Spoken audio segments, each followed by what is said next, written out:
Hello and welcome to First Flight, a Star Trek Enterprise rewatch podcast where we are watching and discussing each episode of Enterprise in succession. First Flight is a proud member of the Tricorder Transmissions Network.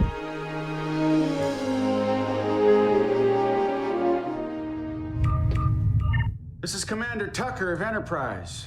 We've got some information you're going to want to hear.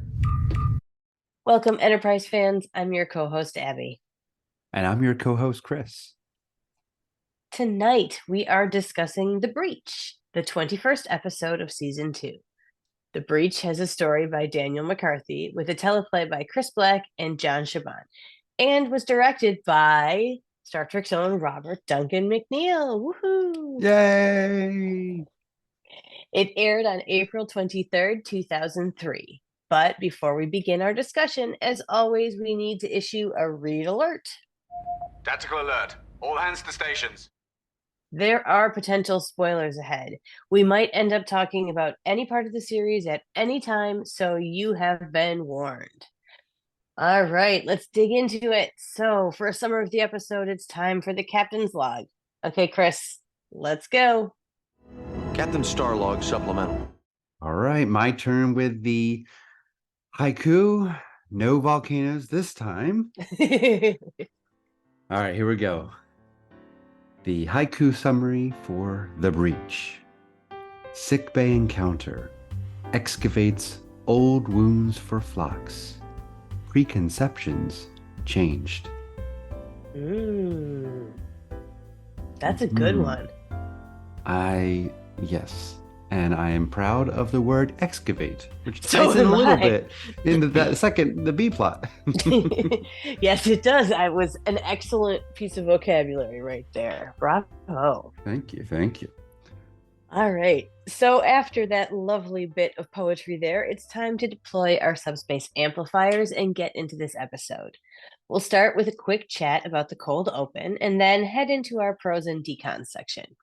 Each of us will share 3 of our favorite parts of the episode, and then, if there are things that don't gel with us, we'll have a discussion on any decons from the episode. You might hear a dog bark in this discussion if somebody's Porthos Pick is mentioned, but we'll still discuss them all later on. Okay, let's just get into it. As always, we start with the cold open. This is Abby's favorite part of every episode. So what are your thoughts about this episode's cold open? All right, so I'm just going to say that the first part of my notes for this entire episode, in all caps, it says, Menagerie and Hoshi. And that pretty much sums it up for me. Like, I love watching Phlox mess around in his menagerie in any capacity, whether things are loose, whether he's feeding them, whether it's quieting them down, or whatever it is. I think it is so cool and so time appropriate and such a character trait for him that he's so nurturing to so many things, yet absolutely brutal when need be, as we see him feed this tribble to some unknown, we assume, lizard type creature in there enough. And it was obviously intense enough that Hoshi got a little disturbed by it. But I also love Hoshi and Phlox together. Like, they're one of my duos that I wished we had seen 10 times more than we did. They're obviously friends on top of everything. And not just because of the language or because, Hoshi was a little nervous to begin with, but because they really just genuinely like each other and they like the same stuff. I mean, she's just as comfortable with the menagerie as he is. And I love that back and forth, and that she brought that message to him because she knew it was important, and this was her friend, and it was just a nice little touch point for the two of them in this growing relationship that we see them having. And oh man, there was some mystery music, so it cuts off and you really have that well, what was in that communication. So I liked this one. Good cold open, gets you in. Yeah, you know what, when Phlox gets a letter, it's gonna be a decent episode. And you know what? That's true. So, Phlox has really interesting mail. Just putting it out there. No, my note for this is tribble treat. And we're getting into Halloween. So that's what came to mind. But then my second note was that does Phlox comments about the tribbles line up with the trouble with Edward, that short trek. Oh, I didn't think So about that. Interesting. I need to go back and rewatch that and then look at this again, but I don't think it does, because the trouble of Edward like makes it seem like that's the origin story Correct. of Of the the tribbles. quick, Super yeah. breeding, right? Well, I guess it depends what you mean with prolific. If they just were, they continuously had litters, but it took them half as long, it wouldn't Mhm. be like triple waves rolling down the hallway, but you'd still be in trouble fairly quickly. So maybe I'm sure there could be some hand waving and some fudging and they could make it work. But I think you're right. I think that neither one of them thought about this when they made their own piece of tribble lore. Yeah, I guess maybe Edward made it so that they are born pregnant. Yeah, He made that's that what I would think. adaptation, right? But yeah, There you that was go. my first thought. I found that short trek to be silly and funny, and I just like being on another Federation starship. And so my mind went to that because this is right before that in the timeline. And yeah, but I forgot that there was a tribble on Enterprise. So that was It cool. is. It's a very fun, like one of those little connections that they were really throwing out there. And it's a little bonk bonk on the head, but Yeah. you know what? I don't care because it's a tribble and it's fun. Well, and if you've never saw the Trouble of Tribble, it's just another creature in Exactly. Flux's things. Like, so it doesn't stand out. It doesn't do anything. It just makes a nice little moment with Hoshi and Flux. Yep.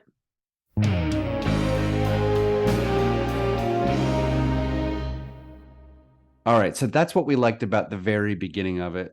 Abby, what's your first pro?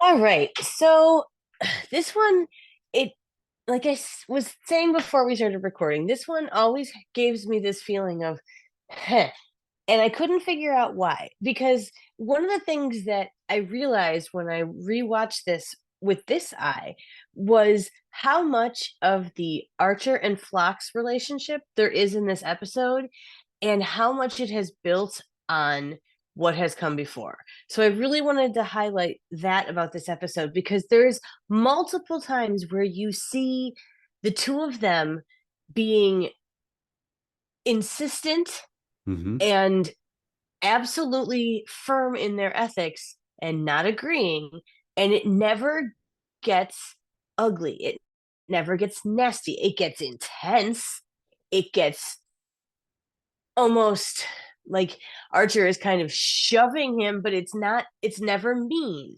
Even when he loses his temper and is talking to Flax about how nothing is stopping Flax from talking to the Santaran.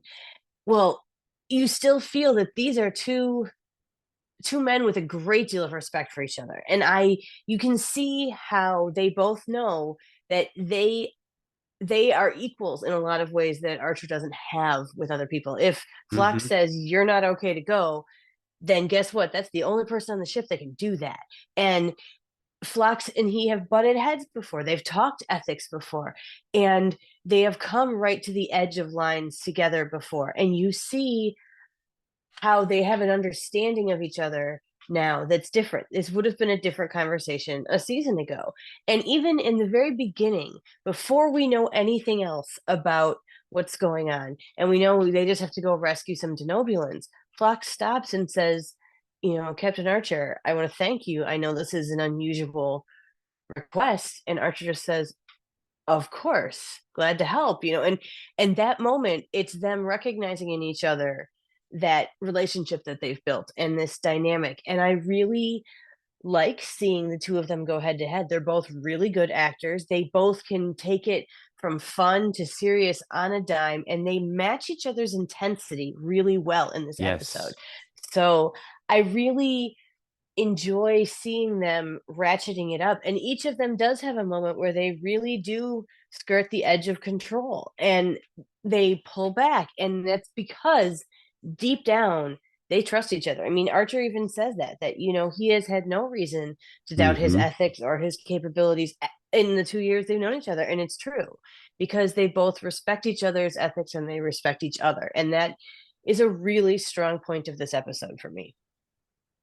Yeah, I mean, Star Trek loves to find those really dynamic relationships that the characters can be pitted against each other, Mm-hmm. but still have a strong tie together.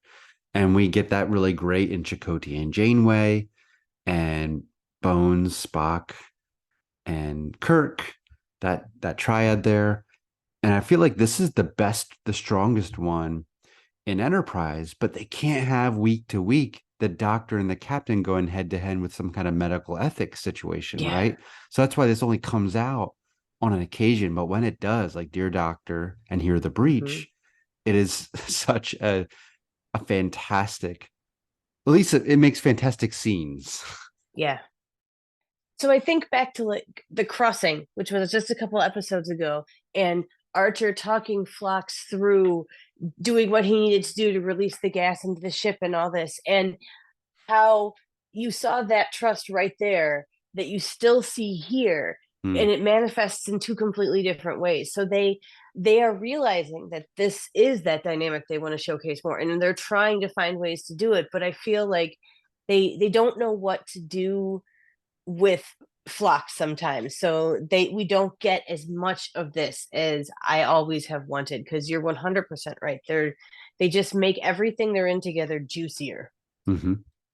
Yeah, it's interesting, and I hadn't thought about this, but Phlox, you're right, is like Jonathan Archer's equal. And of course, he's the only person on the ship that can relieve Archer of his duty, but he's also like older, Mm-hmm. right? There's something more senior. Not like he's a senior, but like there's something more mature about Phlox than Archer, and Archer feels that and respects that. There's great respect and deference there. And so when they do have this kind of clash, it it is cooler than what you see when Archer goes up against T'Pol or Trip or someone Yeah, else. So great point. And you know what? That goes right into my pro, of my course first it pro. does. We're just cool like that. So Yeah. what is your first pro? Yeah. And this is literally my first one. So I'm not playing a game. It's Earth Hippocrates medical ethics versus Denobulan medical ethics. Nice. And this comes out in this kind of conflict between Archer and Phlox, humanity and Denobulan ethics. And so in the hallway outside of sickbay, after the Antaran wakes up, Phlox reveals that he doesn't believe in the Hippocratic Oath. And so we get this idea, a little peek into his Mhm. alienness again, and that ideas really matter and our worldviews really shape our actions. And Phlox is not human. Though he serves on a human ship, he's not human. This made me think a lot about Worf and the Romulan, Yeah, right? And the enemy. That interesting. this is that Yeah. moment that Worf is alien, not just the way he looks on his forehead, but his Yeah. very belief system, right? His point of view. So I really love those moments. It really helps us look at ideas from this different points of view.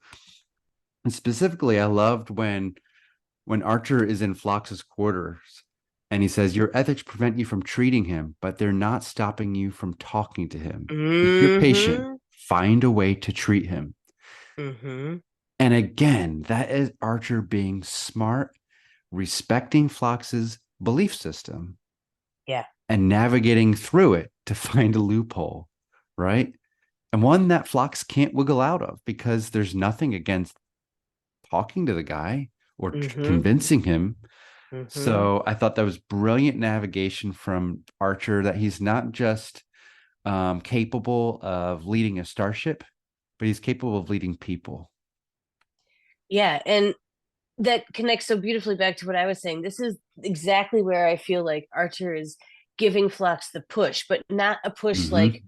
a bully push, a push like a teacher or a parent will push you to like grow where you need to grow. And I think that's one of the things that these men respect about each other so much, is that they push each other to grow. They push each other to think differently, to think outside the box, and to find ways around, because they're both so smart and they recognize that in each Mm-hmm. other. And Mm-hmm. I think that it's so well played. The face acting in the scene right here that you're Yes. talking about is incredible. The eye lines, the tiny squints, the like jaw clenching from both of them, the Mm-hmm. tiny eyebrow wiggles. It is, we talk about how great it is with Jolene Blaylock, who does to Paul, but these guys have it too. And this is a scene to see it. And it is a beautiful scene. The lighting, the shots, the placement, this whole scene is a really beautiful one. So perfect focus for the general pick of mine. Well, and I didn't have time, but I wanted to pause and just look at Phlox's quarters I and know look at all the things. the stuff. Yeah, a lot of stuff. But one other thing to say, because there was a parallel scenes, Archer, of course, in Phlox's quarters, trying to help him look past his preconceptions, but he also Yep. had that same conversation with the Antaran. Mm-hmm. And so you've said it before. Archer bridges species. Archer bridges Exactly. species. Archer Exactly bridges what I was going to species. say. You've said Yes. it before. And so, again, this is subtly a building the Federation kind of episode again. Absolutely. I feel like that's the theme of season 2. Yes. Which gets interrupted, but then they go back to it. Exactly. Well, isn't that life though? For sure. And he comes out stronger with more resolve. But this Yep. episode and Ceasefire help you see a potential President Archer Yeah. navigating the complex politics of a newly formed Federation of Planets. So love those scenes when Archer's working on these two men. Fantastic pick. All right, bring us to your second pro. Okay, so this is one that it kind of feels bittersweet to me to be picking it as a pro, but as a parent watching this one this time and thinking about these men, thinking about their own children and their grandparents and their family lines and the prejudice between their species, and thinking about what they have done for their families and their kids, and that ultimately being what makes Hudak decide to take the treatment and let Flux make him well again. It really got me. And like the more I sat and thought about it, I was like, you know what? This is people complain about New Trek having so much social commentary. This is right here social commentary. This is saying I recognize in my own family that there was prejudice. And look, someone who I loved and raised and tried to do everything I could to not go like this, went like this. And it still hurts me. And to see him try to reach out again at the end. I mean, that letter is heartbreaking, but it's gorgeous. And when Flock says, why don't you live as an example to your own children, to Hudak? Like, oh my goodness, both of those times that I could have sat there and went, that is why I love Phlox as a character. Like, this is why right here. And to think about it being a generational thing and to watch a shift point for multiple people on either side of this conflict have that shift point. And I think both of them realized by the end of this that they were changed by this, that this is one of those moments where your life just takes a shift. We've talked about that before in this show. This is a shift moment for both of them. And, he even says that in his letter to his son at the end. And it was just powerful to me how thinking about their families was what really got these men to open up to each other. And that was the Star Trek moment right there for me. Goosebumps. I mean, yes. So this ties into that teachable moment I mentioned in a text to you. Yeah. I was watching this with my kids, and it was Saturday morning. My wife was on a run, and I was like, all right, guys, I got to do some Star Trek homework. Oh, we'll watch with you. And the previous day, we were at University of Florida homecoming parade, and we set up under a tree in the shade, and we're tossing a football around. And this little boy comes up and wants to start playing with us. And sure, come on. And, my son and him became friends, and it was just a fun, sweet moment. And he's off on his own, we probably never meet again. But in this episode, my daughter was like, Daddy, why does this guy not like the doctor? And so I had to explain racism.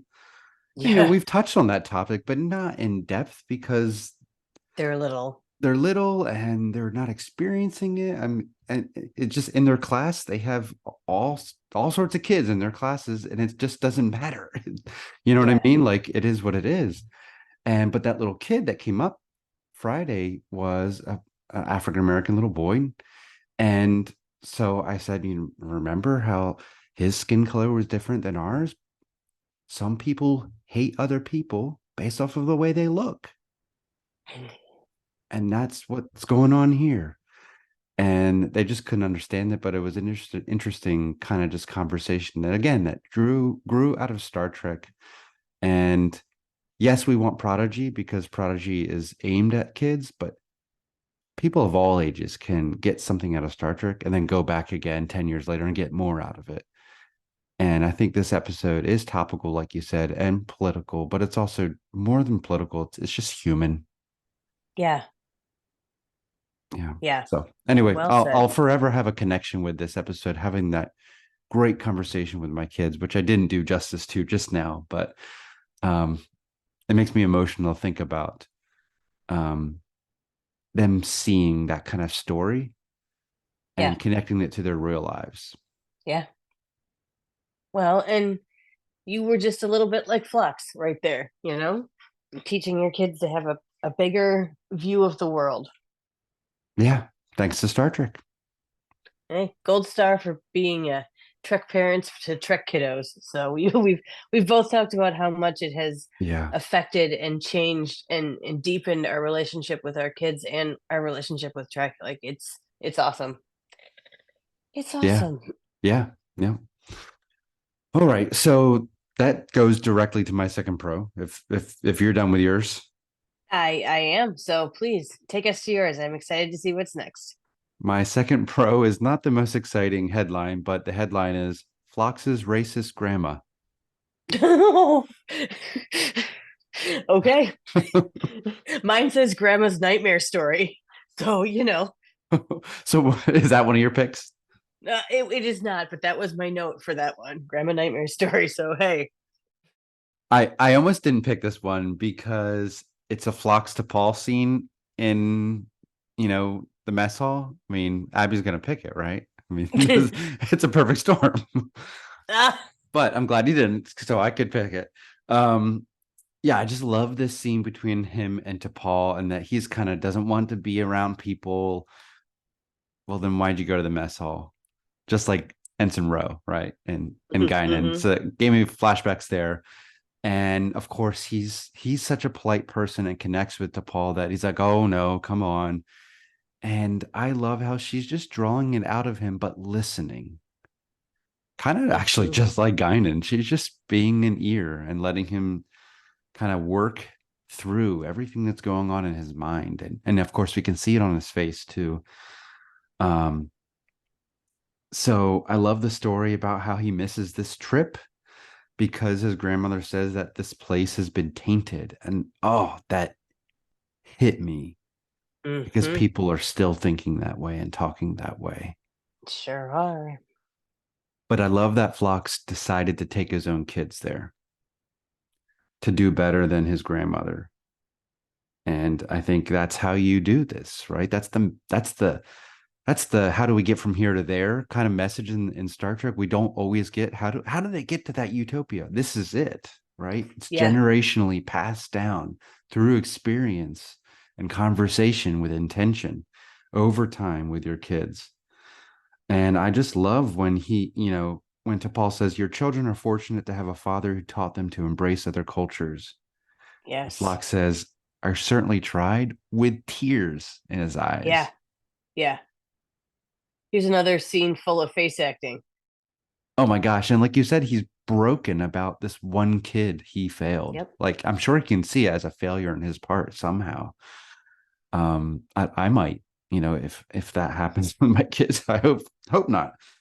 So it's that scene, but it's paralleled where he has that conversation with the Antaran Hudak, Mm-hmm. and he basically ends with the line, "Why not live and set an example for yours?" Yep. Oof. And you already called that one out, but that is Yep. a That's a mic drop moment there. Yeah. yes. There's a lot of mic drop moments in this episode, and that is definitely the one of the biggest ones. And obviously, it's so big that it convinces the Antaran to go forward with it. So that was a lot, but I think those two parallel scenes Yeah. are essential. And again, there's T'Pol in the background, T'Pol and Mhm. Archer working together unknowingly, but they're working together to push these guys beyond this racial history. Yeah. I anytime that Phlox and T'Pol sit down and have like a real conversation, I feel like the episode just gets like half a grappler better because Mm-hmm, those scenes are just always good and they're mm-hmm, always mm-hmm. the different perspective than what you're getting from other people, and it's a different type of relationship, and they open up to each other differently and more than they do with other people. And it's so nice to see. And like the fact that she was willing to respect him wanting to be alone and walk away, but then just as willing to come back and sit down and be that receptacle and be that active listener. And that's that's a real friendship right there. And the fact that Flax called her back because he knew himself well enough to know he really did need to talk to somebody. And here was somebody who he could. And instinctively he was like, no. And then he thought better of it. And that's brave. And they have a brave relationship. They know a lot about each other that other people on the ship don't necessarily. And Yes. that's it could be a very vulnerable place, but that doesn't need to be a bad thing. And I think you see that a lot in this scene. Yeah, they're kindred spirits because they're the only non-humans, right? So there's Correct. always an interesting dynamic there. And they're a little freer. Yeah, I agree. A little more open quickly. Yeah. So what is your final pro? I can't believe we're already at the final. I know, but I feel like we've got a lot more discussion still coming. Yes. So, all right. So we haven't talked at all about the B plot, and there's some real good reasons for that. But one of the things I wanted to call out about this B plot that I really did like, I like seeing Malcolm and Trip and Travis together as a threesome. I like the dynamic between them. I like that even though Travis is obviously the little brother in this situation, Yeah. he's the one with the expertise and like he's the one cracking the jokes. Like he's sitting there with a busted leg and ligaments, which we will also come back to. Oh. But and he's making fun of them. He's like, it wasn't, me I'm worried about here. Like he's still ribbing them and he's not afraid to like go down the cliff first. He's like, don't worry, I'll go first. Like they have that good natured banter. They're laughing about the poop bags that they have to carry out with them. Like they have this good rapport, but at the same time, as soon as things get serious, they click into gear. And because they have that rapport and trust, is why when things go south, they can fix it. So it's just, I like watching them just go on missions. I think it would be fun to have a whole series Mm, of just watching them go on missions and like throw Hoshi in there and do all the different combinations of them in yeah. trios and stuff. Like that would just be fun to see them go and do their jobs well and to see those relationships, because we always talk about, oh well, we know that they have a relationship off screen, we see this little bit, well here's a big bite of that bit. Mm-hmm, And mm-hmm. I really do appreciate them showing that relationship because it is a fun dynamic. Yeah, they're non-toxic bros together, Yes. Yeah. right? And yes, I mean, so the B plot I've not never liked. It's just kind of but I loved their interactions this time, and I liked the whole episode a lot more this time, because probably I'm watching Enterprise in this way, very focused kind of way, and really zeroing in on these characters as people. And so all those scenes between those three brothers basically Mm-hmm. were fantastic for all the reasons you said. So yeah, great. Great pick. I'm glad someone picked the rock climbing B plot. Well, we just came off of such a Travis heavy episode. It was nice to see him again here, Hmm. getting, a little bit more focused than what he does oftentimes. So, it really stood out for me in this rewatch. Although, how did Travis amass such expertise on rock climbing on the horizon? Or was Oh this my god, that's exactly in one of my decons. okay? Like, Okay. I'm like, wait, what? It says Travis grew up in a spaceship but has the most cave experience. And I think in our trivia, you can see who else we know has cave experience, and that we're not the only ones to think that, which Okay. always makes me laugh. Well, maybe he got it at the academy. There we go. Yes, he was taking the transport over to the Carlsbad Caverns every weekend. Yeah. Yeah.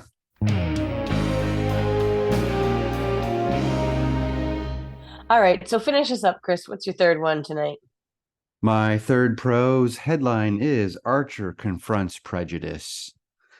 And of course, I mean, I think we've mentioned it, but I wanted to directly just call out how Archer is subtly, carefully confronting prejudice. Hmm. And when he says to the Antaran, I prefer to make my judgments based on firsthand experience. I respect your history and the sacrifice your people made. But I can tell you that the Denobulans you're describing are not the people I've met. Don't sacrifice your life based on preconceptions. Mm. Another mic drop, right? Yeah. I mean, can we play it on all the news channels once a day, at least for an hour? Or Hmm. in the background? I mean, it's just beautiful and beautifully made because he's just saying, don't judge anyone by a stereotype of a whole group or a past history. Like, get to Yep. know people, get to know Yep. people. And it's a beautiful, timeless treasure regarding race or anything else. I mean, it Yeah. doesn't matter. Just get to know the people to make your deeper judgments. You know that this entire plot in this story was a reaction to 9/11 in the United States, Mm, and that a lot of this season and next season, especially the back half of season 2, were being written right after. And when, yeah. this was written about, please don't judge Muslims, that was the moment they were in. But think about Mm, how many times this moment could have applied before and since then. And you're right when you say this is a timeless one. And I hate that it's a lesson that we have to keep preaching and teaching, but you know what? We do, because you you see these days things that make you fearful for where hmm, humanity hmm. is going, and then you watch Star Trek and go, no, there's people out there who believe this already. So we've just got to get the two meeting somewhere. And yeah, this is a great moment to highlight. I'm glad this is your last pro. I mean, as we speak, Israel and Hamas are at war. Yes. Ugh. And that the video and the images and the stories coming out of there are sickening. Yeah. Um, Well, and all the things that have been going on in Ukraine for the past few months, especially, it's ratcheted up again because they want to do what they can before winter sets in, and that's ugly. And 2 mhm, years in, mhm. Well, and oh, then our the United States constant struggle with its past of slavery. hmm, So this, I mean, this episode can speak to all of those very different situations in fresh ways. yeah. And so I think this has got to be why Enterprise, the breach. Yeah. So sorry, it's a serious episode to me, but that's one of the reasons that Enterprise will live on because of these kind of stories. I agree. And I am glad that more people are rediscovering them and reframing them and viewing them differently 20 years on, and realizing that there is some incredibly good timeless theme of Star Trek running through all of Enterprise. And yeah, it deserves more love than it gets. Well, we're giving it. We are. However, we're going to pause all the love and lovingly decon a few things now, because I know there are some things we've been dancing around that just did not gel with us tonight. So, all right, Chris, let's start with you. What's on your decons list for the breach? Just one bullet point. The B plot is meh. That's all. It's not bad. It's just not compelling.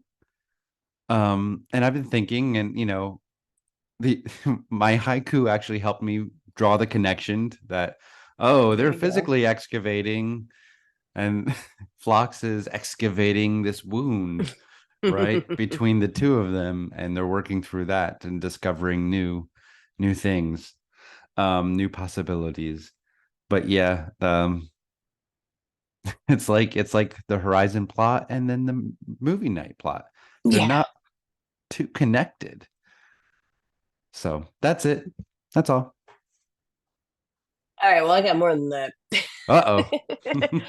All right. I got some silly ones to begin with. Okay. First of all, when they're having that little powwow in the command center in the beginning, talking about like the Denobulans and they're in the caves and blah, blah, blah. Where the heck is T'Pol? She's not there. She's not in the scene. Like, do you really think your science officer has nothing to say about these caves? Like, I would think she'd want her there. Perhaps like she had a stomach bug or whatever. But it really struck me. The first time I watched it, I'm like, oh, she must have said something. I must have just missed it. Watch for it the second time. She's not even in the background. She's just totally gone, which seems really strange to me now. So just never gonna unsee that one. I also can't unsee the fact that, okay, these survivors of this horrible shuttle accident come in. Phlox has helpers. Sickbay is crawling with people helping Yeah. him and doing triage. Where did they come from? Who are these people? Why have we never seen them before in such situations like this? Where do they go? It's like they just appeared for this one episode. And I'm like, they showed up and I was like, I am so glad they got Phlox some help. Wait a minute. Who are these people? Okay. So I have thoughts about that because I noticed that okay. too, and I was excited. And they're all wearing red, so in my mind they are security. But in a medical situation, they have basic medical triage, training. Got it. And Got that it. because they don't have blue, right? Now That's it would be true. dumb if they were in the blue uniform. Well, where have they been the whole time? You just need nurses now. Exactly. So I'm really actually respect that they were in red, and it makes sense Huh. that security would have like basic, skills. I don't know. All right. Well, I will take that headcanon. I will remove half my vitriol for that one because I'm always good for people being trained for emergencies. So I'll go with that one. But okay, I'm not done tonight. I don't care for the makeup for the Antaran design. Like Mm, I think that when we see a lot of close-ups on Hudak and you can see the edges so much more than you normally can. Like it really looks like something put on his face, not part of his face. I don't know if it's the blending, I don't know if mm. it's the lighting, I don't know what, but this one just felt like a forehead of the week to me, where usually they're just not, or I guess maybe a cheek of the week we've had more recently, but it took me out a little bit. I did not feel like this was actually him. I felt like it was him wearing makeup. And that's just a bummer because Enterprise has such good makeup usually. I mean, even the background. I always think about the seventh with this one. How many Mm. cool different looking aliens are just hanging out in the background there, looking impeccable. So I feel like when you see a main character in an episode like this where it's just not, it stands out a little bit more for me. So meh. And then I'm going to mention it. Travis, who has the most rock climbing experience somehow, which, maybe that's doubtful, but he gets hurt and sidelined again. Again. He is Oh the Miles no. O'Brien of Enterprise. Like we've said this, like he is sitting up there. And now I have to give Travis mad props for hurting his leg that Oh badly yeah. and still holding on for as long as he did, using the bad leg to help brace himself. All hands, brace for impact! So that he doesn't drop his two commanding officers. But Hmm. that rock slide was like bad water slide. Like Yeah. it felt silly. It felt poorly done. It felt cheap. And the music in that scene was just bad. Like it was, you know that they're not going to die. Like it's way too dramatic. It's way too loud. that whole part, ugh. I just wrote in here, awful clips of death music, B plot in general sucks. Clips So of death music. yeah. So, add that to the playlist of Abby's least favorite Enterprise music. There's a much bigger list of things I do love, but yeah, this one, it's too bad because the A plot has so much going for it, and this B plot just doesn't match and doesn't live up to it, and it feels I think it feels lighter than it intended to because it's paired up against something that is so much more serious and more fleshed out and better done. And that's a bummer because I like our trio together. Yeah, and it didn't need that threat of doom. No, They could have just all got there to the scientists. exactly. And maybe there's claustrophobia in that tight squeeze that they have to work through, and Travis talks them through it, and that kind of thing. That could have been better. Now, we would miss out on seeing Hulk Travis. Yeah, that man, he takes care of his body, and that is impressive in that scene, like I said. But you don't need to sideline Travis. You don't need to make him stuck on the rock ledge. Like, just let him be competent and get him there. It would have changed nothing in the long run. Nothing. Yeah. It's a bummer for Travis, and I'm sick of things being a bummer for Travis. I want like a smile for Travis. I want him like when he comes in guns blazing, or he saves the day during the slave auction or whatever. Like, I want that Travis more. I don't want to be sad for Travis. But that's it. That's the end of my decons. All understandable. Yeah. But kind of a downer. So let's bring it back up. We have our newest segment. Mind if we take a look?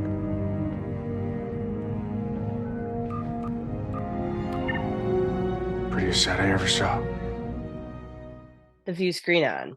And it's celebrating the artistic direction in Enterprise. And we like to highlight something that was just particularly beautiful in the episode. So, Chris, why don't you start us out tonight? What's your Viewscreen On pick? Well, when I saw in the opening credits that Robert Duncan McNeil was a director, I was like, all right, Robbie, let me see your shot composition. And there was one that I really enjoyed, and it's such a small moment, but I had to shout it out. And because I could shout out starships every week. And we had some different starships here. Enterprise has really good ship to ship connections. Like, you see a lot of really cool ships. Well, I have to check back. Well, one of the ships fleeing the planet looked like Captain Braxton's like time shuttle, just repainted. But I have to check it again. But I'm picturing it in the bottom left in the frame as those many ships are coming out of the planet's atmosphere. So there's that. I could have picked that, but I didn't, because I picked a shot when Travis is,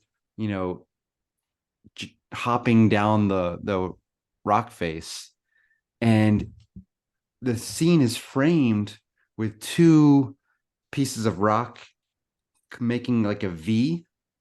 And so Travis is descending, and we're seeing less and less of him as he disappears beyond this rock that's framing him. And I thought it was just it didn't need to be done, but it was an interesting visual cue that he's going away into darkness. And maybe hiding the fact that they didn't have enough set or something, but either way, like, I thought it was effective. And the one like kind of unique shot in the episode that stood out to me, there might be more, but that was the one that stood out to me. So that's my Viewscreen On. That's a great pick. I would not have noticed that in the way you did, but as soon as you started describing it, I was like, oh yeah, that is a cool shot. I remember that. So bravo to both you and Robbie. He's a good one. Let's get him back to directing track. Yes.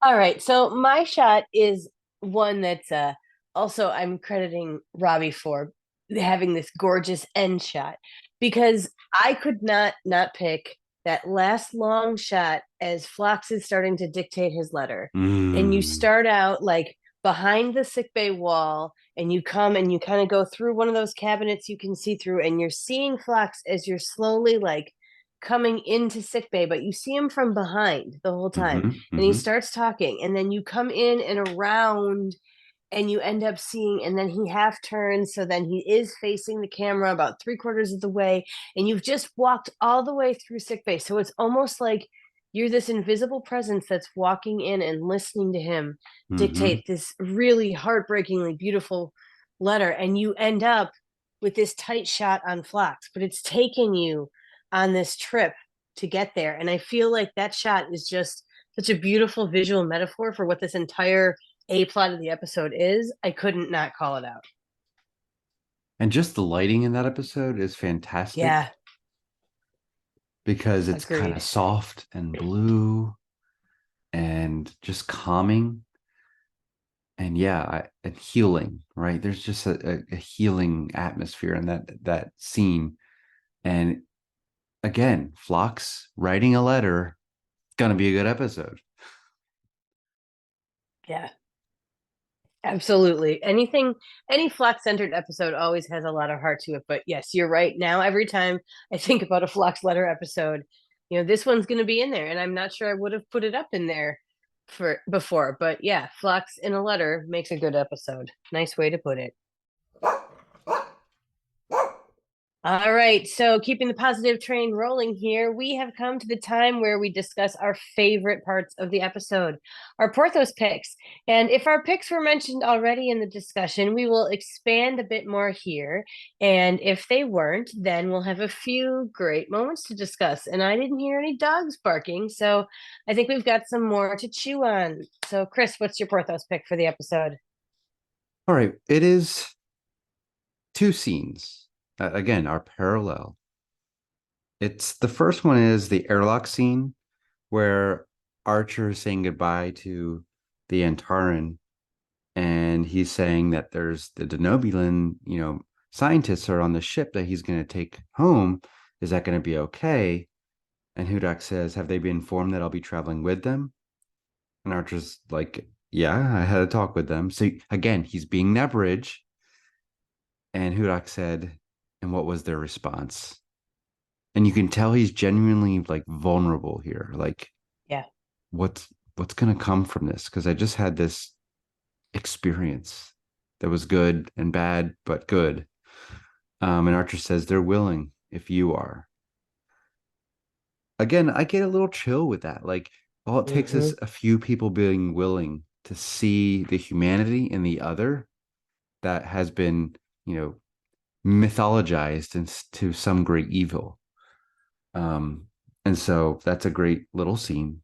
The other parallel scene is the scene that you just called out for your view screen on. It's Phlox's letter scene where he's writing to Metis.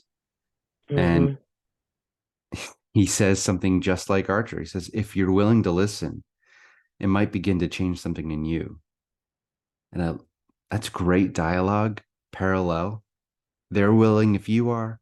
If you're willing to listen, it's about, are we willing to explore the other and be open to healing and a different point of view? And it was just really good writing that I had to call out. And so that's my Porthos picks. That's a beautiful one. And, I think it's a nice parallel too to when you see Phlox try to talk to Hudak for the first time, and he just goads him and goads him and goads him, and Phlox has to walk away and loses his temper a little bit, doesn't do anything more than say some things, but he regrets them immediately, and that's where T'Pol finds him. And that's one of those moments where he's thinking back to what Archer said, and he's processing it with her, and that are you willing to be open, are you doing all this, like, and what a nice bunch of connections, and what a beautiful arc for Phlox throughout this entire episode. And even though he's not who they're talking about here, the impact that has, that spreads out. I mean, now he's changing the other society a little bit. Mhm, That's mhm. amazing. It's amazing. So perfect pick. And I like that it's the end. Like this one wrapped up really nicely this time, you know? It didn't have sometimes you want one more scene. I liked the way that this one ended this time. It feels like it pulled the threads together. Well, Phlox has changed, the Antarans changed, Oh yeah. but it's still left open with Metis, Yes, right? So that's there's true. still ambiguity there, which a topic like this that's difficult should have some unfinished work, because this kind of work will never be finished, unfortunately. So I like how it ended. You're right. All right. I want to end this on your amazing Porthos pick. All right. Well, it kind of goes along with your view screen on, but it's a little bit more. And my Porthos pick is specifically how you can see Robert Duncan McNeil, our beloved Robbie's love and deep knowledge of Star Trek in his directorial choices in this Hmm. episode.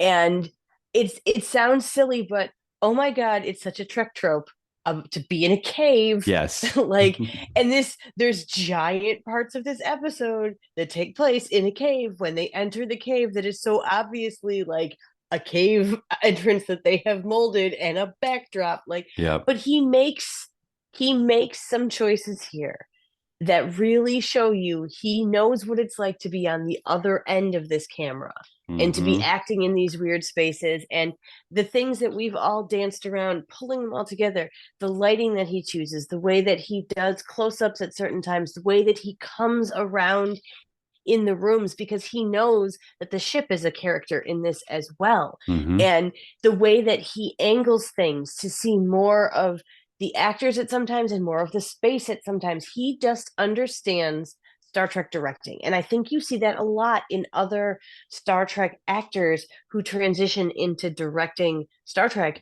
Hmm. They do things that show the understanding on both sides. And it shows because this episode is beautifully directed, and not just because oh, it's Robbie. Well, I know all the Enterprise directors by name pretty much now because I've been doing this podcast for a couple of years. So Yeah. I have favorites outside of the people who I have name recognition on, and he does it in a way.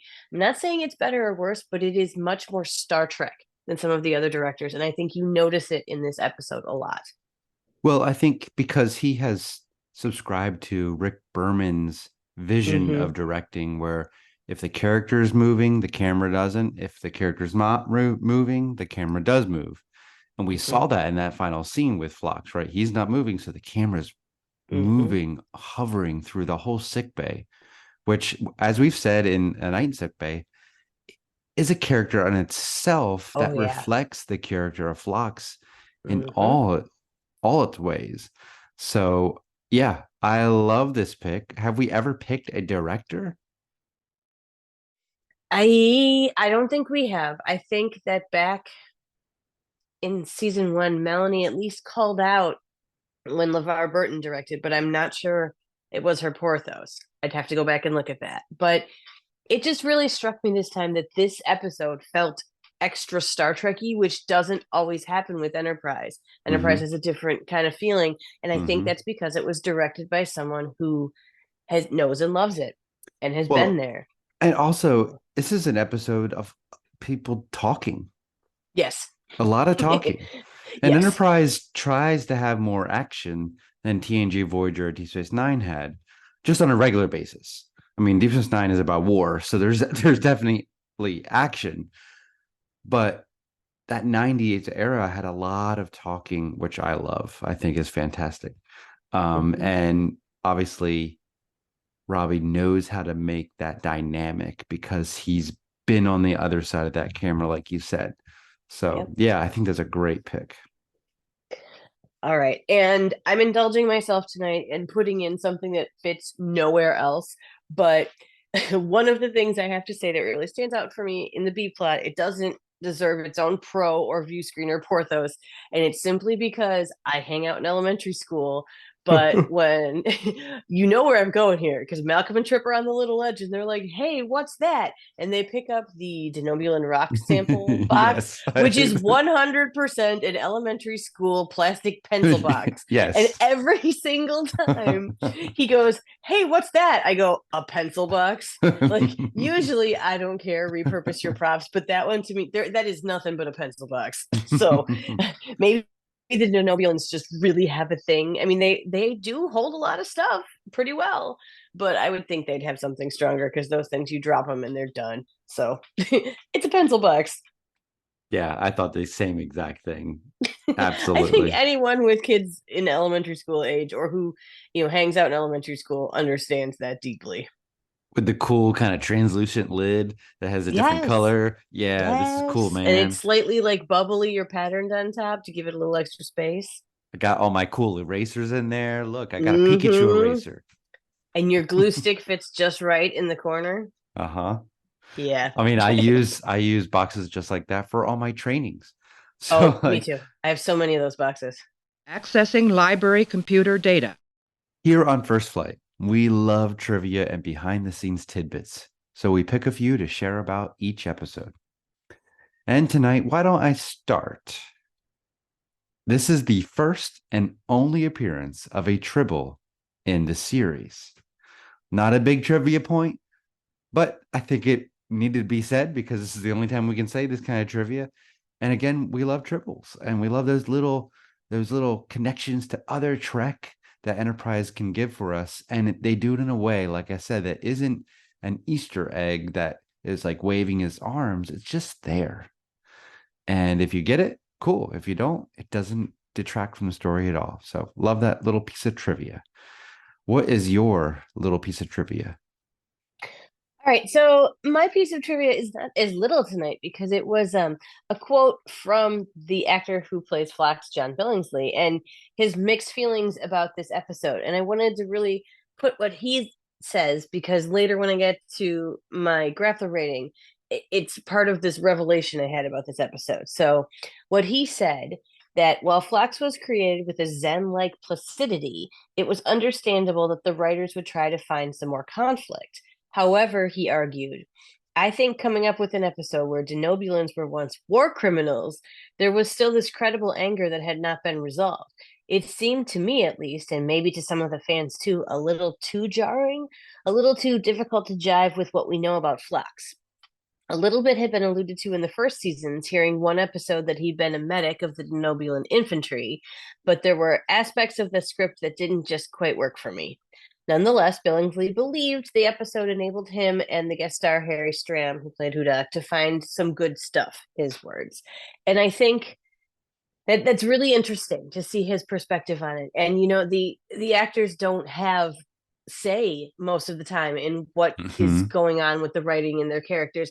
I mean, some actors a little more than others, and sometime after time, the writers begin to pick up on. But it's interesting how he said this one just it felt uncomfortable for him too. And I wonder if part of that was the fact that in preparing for this episode, he has to put Phlox in uncomfortable places. So of course there's going to be an uncomfortable undertone to this whole thing. But it is interesting that he says it doesn't seem to feel as Phloxy as some of the other Phlox episodes. So I'm just going to leave that one there and talk a little bit more about it later.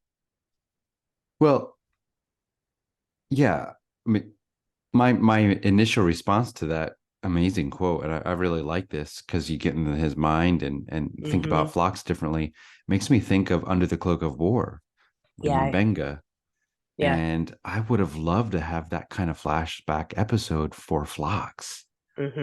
Because just like Neelix on the outside is presenting himself as happy and friendly and light, but that's in spite of this dark, wounded past, just showing even more how heroic that character is because he strives to be more than his wounds.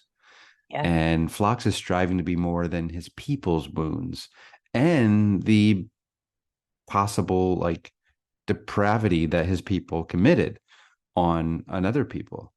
We don't quite know the truth of all that background. It's very ambiguous in this episode, really, Yeah, what's there's three true. sides to that story for sure. Exactly. So it's interesting. And again, I think we've said it in the past. I wish we knew more about the Denobulans as a race Yeah. and their history and their culture, besides that there's lots of people in your marriage. Yeah. But yeah, I love that piece of trivia. That's really good. Well, that's why I felt like I had to share it. Okay, so one time Boimler dragged me to the Starship History Museum. Dragged? You ran up to the No, doors. I didn't. It was boring. I hated it. Anyway, so they had the NX-01 there, Archer's Enterprise. Yeah, classic design. Plus it had, the grapplers. Skip that part. They don't care. I love grapplers. See? It's come to the time for our final thoughts and grappler ratings. So, Chris, on a scale of 1 to 10 grapplers, how do you rate the episode? Well, I am going with an 8.5. I think it is an extremely strong character study of Phlox. A very relevant topic, an issue, a human issue, prejudice, generational prejudice and trauma, and how to deal with that and overcome that one person at a time. I think that's an incredible story for all time, unfortunately. But that's why it's an 8.5. It's not higher because of the cave B plot. Well, that is a very fair ranking there. And yeah, you hate it when one of the plots just doesn't work as well as the other one, because it feels like it impacts these final scores so much more. But it does. Okay, so we have similar thoughts, but here's where, especially after I found that quote from John Billingsley, I feel like we've talked so much about how this reminds us of other Archer and Phlox, their big moments, their big scenes, and it reminds you a lot of Dear Doctor, which fair, valid. It's Archer and Phlox on different sides of an ethical medical issue, and I feel like this one, like we talked about in Marauders, the Klingons were budget Klingons. I feel like this episode was kind of like a budget Dear Doctor. Like it was had a great idea, but no, it just didn't quite get there. And I think it's completely about what John Billingsley said, that if they had changed the backstory just a little, or they had alluded to it more beforehand, if it had been more connective, and maybe this is just because we're spoiled by modern shows that are so much more serialized, I feel like it would have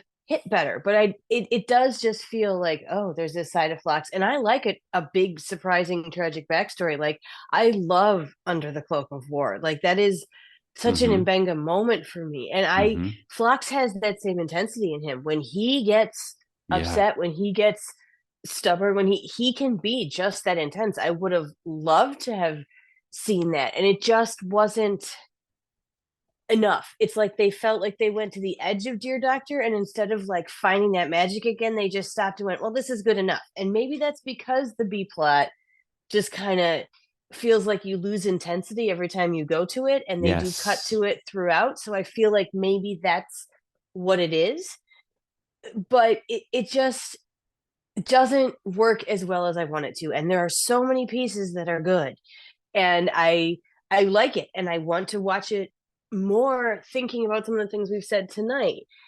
But is it going to be high on my list again? Yeah, but it's still really good. And like I feel like if I watched it again right now, I would just fast forward through the cave parts and just watch the rest. And so that means to me that it has to be just an 8 out of 10, which is still a great score. Yeah. But it can't reach the greatness that Dear Doctor did, because it just can't keep that intensity ramping up the way that the original did. And once I started thinking about that, it's like Phlox's ethical medical dilemma, where he's up against Archer's story of the season. And if you compare them head to head, Dear Doctor wins. But that doesn't mean that this isn't good. It just isn't that. Dear Doctor for me is 10 out of 10, because the entire package is all very focused. The economy of that story is incredible, because everything is for that conflict and the choice. And it's not just Archer's choice, it's Phlox's choice too. So yeah, this is, I don't know if I would call it a budget Dear Doctor. I like that though. Yeah, And maybe that was a little rough. yeah, it wasn't jarring. Like, I don't know if I agree with Billingsley's comment, because it's not saying Phlox did these bad things. It said 300 years ago his people did. So there's that space that Phlox isn't the one that's actually doing these bad things.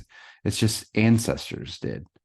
And that makes it okay for me in my mind to not being as jarring, because we all of us have ancestors that probably did some pretty bad stuff 300 years Go far ago. enough back for Yeah, sure. yeah. So yeah.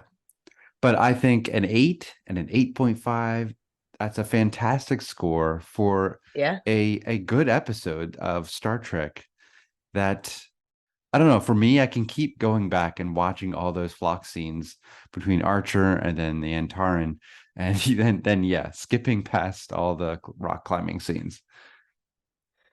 Yeah, I noticed how neither of us brought up how the Denobulans can climb that rock face because there's some Okay. CGI that doesn't hold up. Sorry. I like that part. It's just silly. It's fun. Great idea. Executed, it has not held up to the test of time. Just like Silic going under the door, it just doesn't work anymore. Yeah, but it just kind of goes along with the goofiness, Yeah. the goofy physical attributes of Denobulans, with the smile and the puffing out, and then now they can scamper up the walls. Yeah. So All right. So on that giggle, before we finish up, let's run through a quick recap of all of our pros and Viewscreen Ons and Porthos picks for the breach. So, Chris, give us your recap. at number 1, Earth medical ethics versus Denobulan medical ethics. Number 2, Phlox's racist grandma. Number 3, Archer confronts prejudice. My view screen on is the shot that's framed by some rock as Travis is hopping down the rock face. And my Porthos pick is parallel scenes where Archer tells Hudak, they're willing if you are. And Phlox tells his son Metis, if you're willing to listen, it might begin to change something in you. And that's it. What about yours? All right. So, my first one was highlighting the awesome relationship and intensity that comes between Phlox and Archer when they are on different sides of a problem. My second one is using the generations of family to be the connective thread between Phlox and the Antaran and what actually ends up opening their hearts and changing their minds. My third was the trio of Trip, Malcolm, and Travis getting to hang out and Travis getting to be the boss of the Big Brothers for a little while. It was really nice to see that camaraderie. My view screen on was that last long, slow shot that takes us through sick bay's shelf and Flux's back, and then finally up to the front right on his face as he's dictating that gorgeous goosebumpy letter. And my Porthos pick was the directing that you could tell was done by somebody who knows Star Trek. So thank you, Robbie Duncan McNeil, one more time for that one. A lot of good stuff. A lot of good stuff. And just, me, I like to run some numbers real quick. Yes. So our average grappler for the season so far, mine is a 7.3. Yours is a 7.38. That's kind of awesome. I know. And then so far we have 22 picks for Phlox. Well, that's not a surprise to me at all. And 5 of those came from today. That all is right, well, fair. Yeah, today, had to be 53 picks for Archer so far in the season, which of course makes sense. This is his series. Mm-hmm. But I like that Phlox is up there. I'm just curious about T'Pol right now too. Let's see.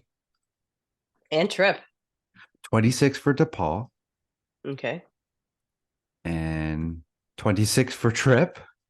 And then that's going to come up after next week, I'm guessing. Oh yeah. 16 for Reed. I guess I'll do them all now.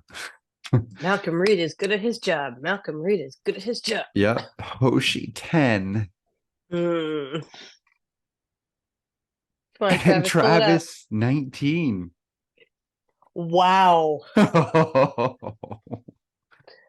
All right, friends, we are getting to the end of our season. And if you heard last season, we're going to do a couple wrap-up shows when we finish season 2. And one of them is going to be deep dives into all this data and numbers and all that. Yeah. So if that just made you get as excited as we did, there's more coming up in the somewhat near future as we break down all of that stuff. But very, very interesting. And man, does that show how much we love Travis when we get him, doesn't it? Yeah, we do. Travis. Now, Woo. 7 picks last week for Travis. Well, so, you know. Exactly. That's why we need more Hoshi episodes. Thank you. My goodness. Yes. My chronometer's running backwards, sir. Incoming transmission. You read my letter? All right. We want to remind you that we adore getting feedback and thoughts from listeners like you. And we hope that you notice how much we have fun with those comments from our last mailbag episode. So we want to have more chats with you on social media, and we're collecting more mailbag episode comments. So this is your call for any Grappler ratings, Porthos picks, Viewscreen On picks, or just any general comments you have. Just get them to us using the hashtag CarrotCrew, so you can be part of our next mailbag episode. Please do reach out to us and share any thoughts or smiles that you have for us by using that Carrot Crew hashtag. It is fun, and I smile every time I see somebody do it. So thank you to those of you out there. And we've recently discovered we have some members of Carrot Crew who've poked their head ups and given us some really cool thoughts about certain episodes that have really inspired them. So thank you. Keep them coming. We love our minds getting changed and opened more because of you guys. I also want to know what's going to be the next, Vulcan underwear or Carabao. Like, what's coming next? Yeah, there's always something. So if you want to be part of that discussion, please do come find us. You can reach us at First Flight Pod on Twitter, Blue Sky, Instagram, Facebook, and we are also on YouTube under the Tricorder Transmissions Network. You can reach me personally. The best places are Twitter or X or whatever it's called, and Blue Sky at Abby M. Summer. That's SOMMER. Chris, where can we find you? Yeah, you can find me on Twitter at Shelf Nerds and my YouTube channel, Completing the Shelf, but also on Blue Sky as well. Shelf Nerds is the place to find me there as well. Well, we want to thank you as always for spending this time with us. We love our Carrot Crew community, and we will be back next time with Co-Genitor, the 22nd episode of Season 2. And as always, we leave you with this quote from Captain Jonathan Archer and your moment of Melanie. The most profound discoveries are not necessarily beyond that next star. They're within us, woven into the threads that bind us, all of us, to each other.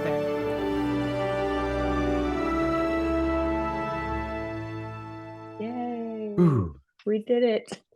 Yeah. Man, with your whole conversation, your prelude to your Grappler rating, I thought you were gonna go like 6.5 or something like that. No, because it finally hit me why I didn't feel like I liked this so much more. Because I really did just think, I kept going back to how much I loved the Archer and Phlox, and that was really, it started, the first time you saw that really highlighted was Dear Doctor, and like, that is, it's almost unfair that one was so early, because I don't know that they have, well, some of the stuff in season 3 where we get ethically gray, but it's not that same like wordy ethical discussion kind of it's thing. not standalone, like this pure story. Right. And I like how you see they have grown and tempered with each other, but it's just but I like it enough that I've been thinking about it pretty much nonstop for a couple days. Like, so it's obviously living in my head. And I was just talking to another friend of mine about um, which of the new Star Wars miniseries we like more than others. And she really enjoys the ones that are more like action driven and like space westerns and like that whole rogue outdoor cowboy feel. And I like the ones that are more like thinking, talking, like you marinate on it for a few days after. But both are completely valid and both are being satiated right now by what they're putting out there. And it's just, it was interesting to talk with her about that, because that's what I like in my Star Trek too. Like, I like the battles, like I don't mind, but I like the ones that really sit with me, and this one has sat with me more than it ever has before. So it had to get high, but it couldn't get that like cross the threshold. Like 8.5 is a real good rating for me. 8 is solid. Like this is solid, and it's totally the B plot. Yes. Like, yeah. Well, like this episode, like I would show it in my classroom. Right? I feel like this could really be some really interesting discussion from people that don't know anything about sci-fi, but that doesn't matter. Like, I would be really interested to see what would come out of that. So yeah, but probably not in today's climate. I don't think I would. No, no. But back in the day, yeah, back in the day, I don't know if I could teach right now. But interesting perspective. There's this new book out. Do you know the world's worst alphabet book called P is for Pterodactyl? Yes. Same guy. Love that book. He also wrote the worst read out loud book ever, or read aloud book ever. That one, my Ellie cannot get over it because it's all wordplay. Oh no. And yeah, it's so fun. I don't want to ruin any of it for you, but like, and if this is in the button, everybody go check this out from your library, get a digital copy, buy it for every kid in your life. It's hilarious. It's like when kids start to get jokes because they understand that words can mean different things. This entire book is full of that. Like, so one of the pictures, this is not going to ruin it, but it's like, it says the man wore tapered pants, and it's like, you know, MC Hammer pants. And then the next one is the man wore tapered pants, like the animal tapered. And he's got these taper animals as his pants. And like, it's just all those kind of things about homonyms and homophones. And it's so funny. But he also wrote this book called This Book is Banned. And throughout the book, they just keep banning everything. It's kind of like one of those old Sesame Street books that you can't do this and you can't do that. And Oscar doesn't like this. And by the end of the book, it's boring because there's nothing left to talk about. And I'm like, you know what? That was brave. And there's a beautiful statement in the end about books and banning books, and it's kid language, and I'm like, this book should be in every single library, but it will never be. And so guess what, I'm going to give it to a lot of children in my life. I am looking this guy up now. Oh, he's very smart. Heard a lot of cool interviews with him too, and he's is it no reading aloud? Yes. Same. Yeah, if you go to the P is for Pterodactyl and click through, I think he doesn't have a ton of, I mean, there's coloring books and all that stuff, but. Oh my goodness. I mean, even the title, No Reading Aloud, the worst read aloud book ever. Oh. Very, very clever. Very funny. And the illustrations are hilarious.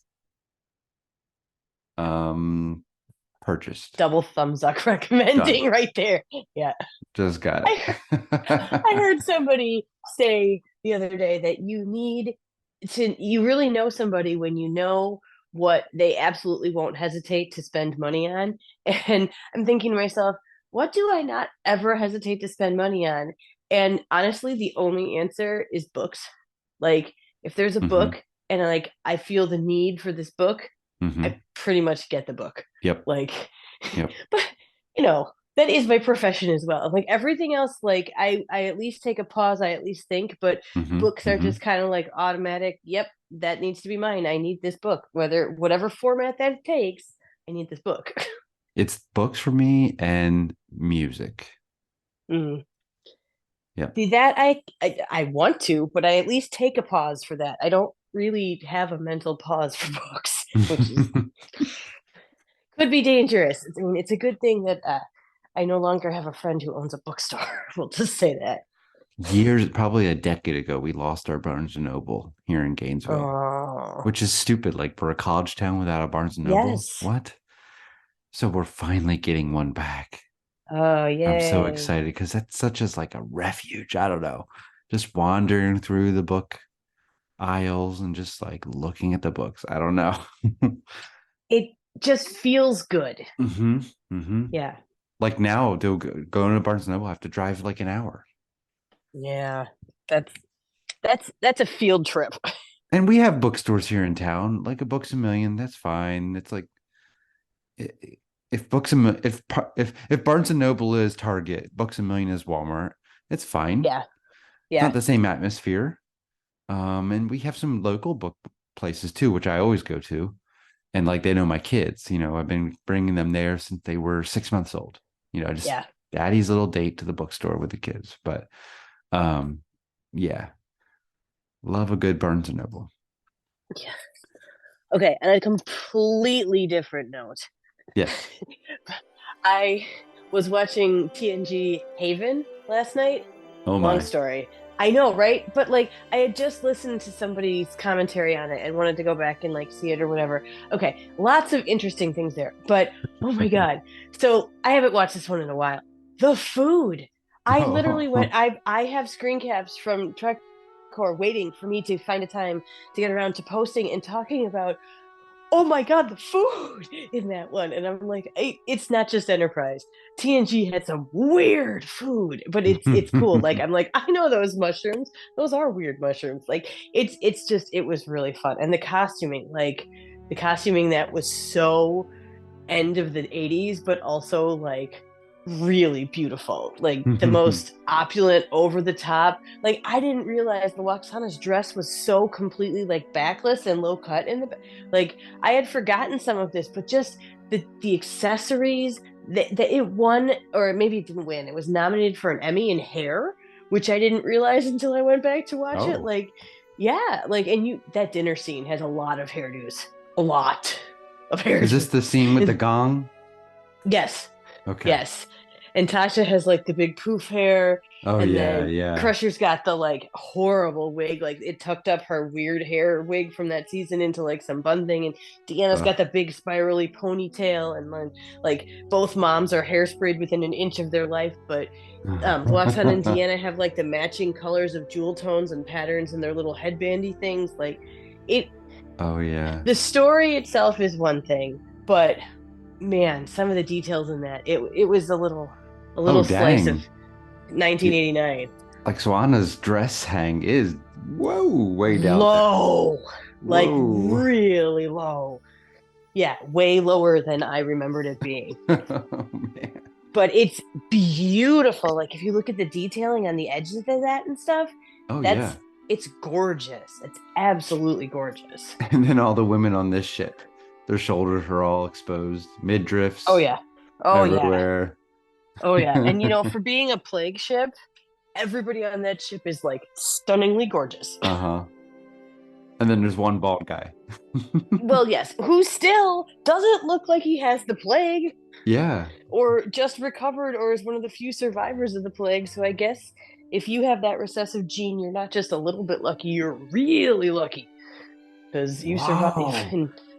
Look, this outfit from Deanna on. Oh, yeah. It's purple and like. Yeah. But hatching all over it, like blue, dark blue hatching. It's gorgeous. Never seen that before.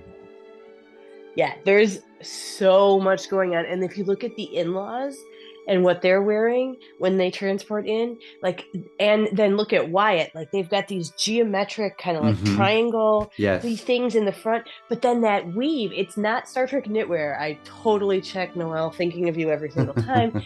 But it's like that old kind of plaid couch fabric. Yes. But it's on their outfits and it's very stiff and very geometric. But then the mom is in a very stiff geometric outfit, but it's totally like that lavender that was so big in the late 80s, that like power of the pastel that they had going on with business suits and formal wear that was all those like Easter colors. With some floral designs we've woven in there. Yes, exactly. So it was amazing. was amazing. Like I have not revisited that episode in so long, and I have a new love for it. So yeah, it was listening to Green Shirt. I hadn't gone back and hit all their first season ones, and I just was at a point where I wanted something that I was going to listen to that was just going to make me laugh, and they always do. And now I went back and watched it, and that episode is forever changed because of them. So I love that. Yeah, Go Trek podcasting community.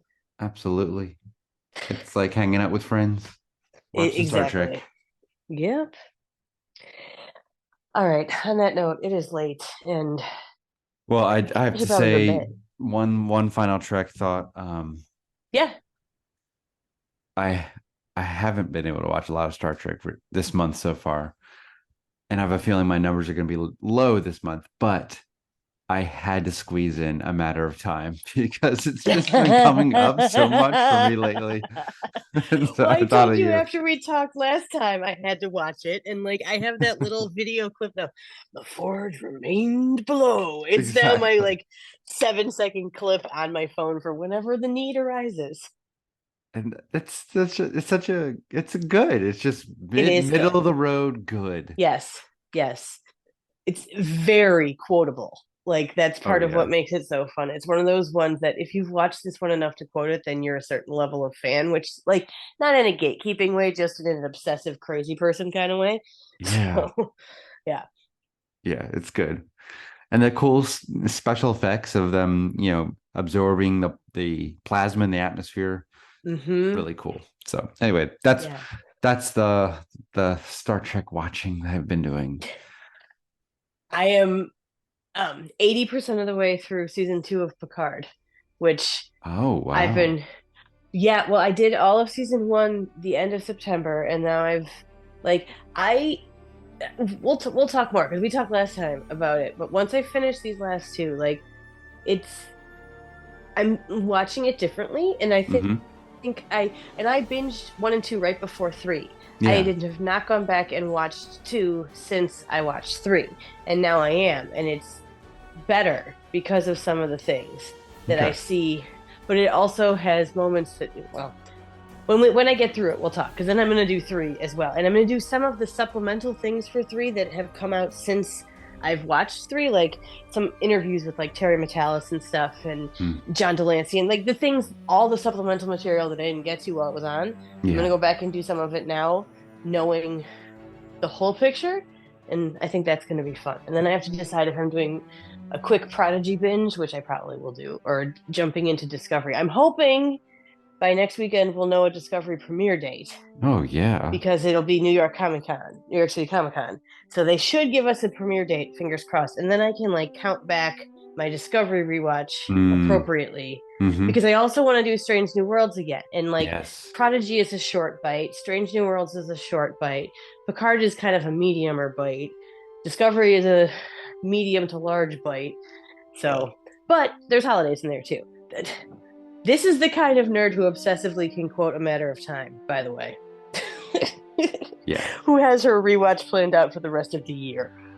Well, yeah, like I don't go into that as much, but like I just happened upon the season 1 of TOS free watch.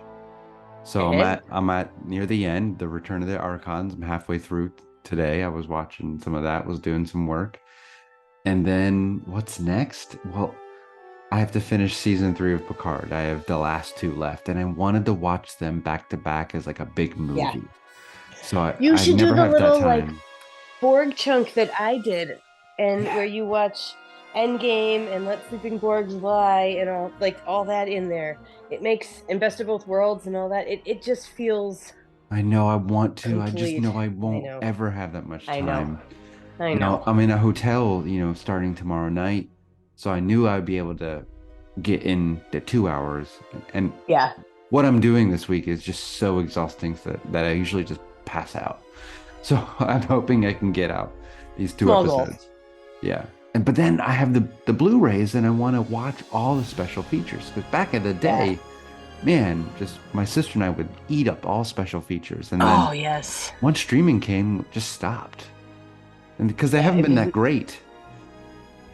Yeah, I do like a good blooper reel too, and this one, the one on those Blu-rays, is hilarious. Oh, good. I have to put in a request for my new Blu-ray, right, of the last episode. Or Yes. There's a thing on TrekCore just today, or maybe it was yesterday, but it Yeah. should be pretty top of their feed about how to do that. yeah, I have that bookmarked. Just gotta do it. All right.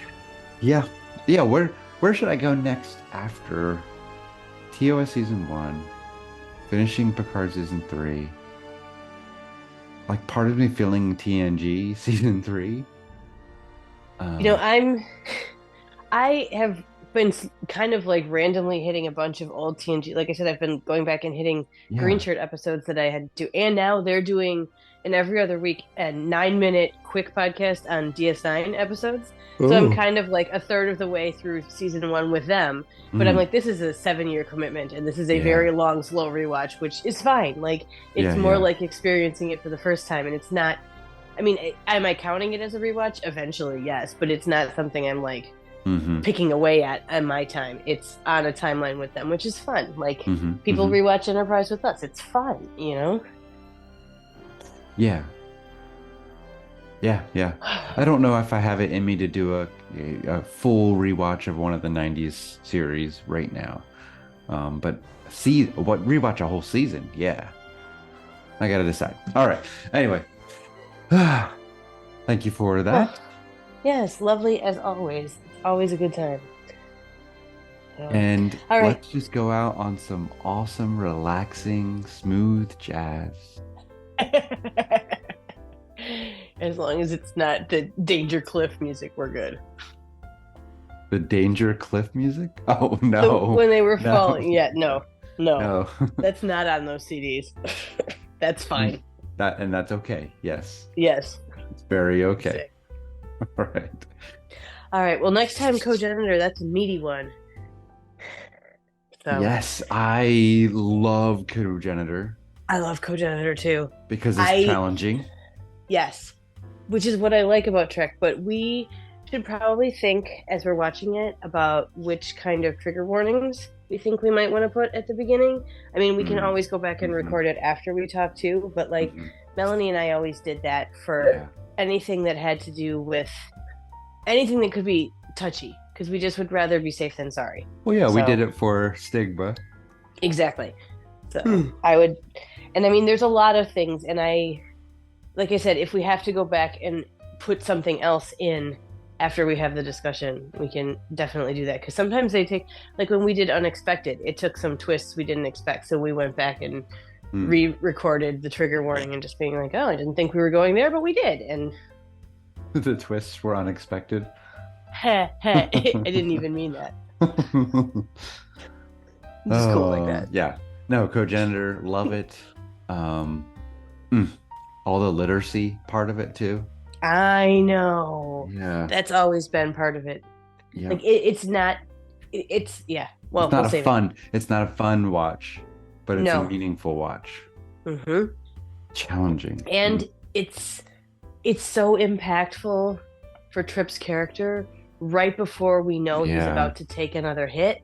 Like this end of season 2 is such a big moment for Trip. It's a life-changing moment for him. Like there's been a lot of these in this season, and I'm so excited that we're wrapping up season 2 because I feel like I'm having these bigger meta thoughts about it, and I'm really excited to be able to go through and be like, yeah, this is a theme that I noticed, and this is a theme I noticed, and here's what I want to say about the characters, and so I'm excited for that.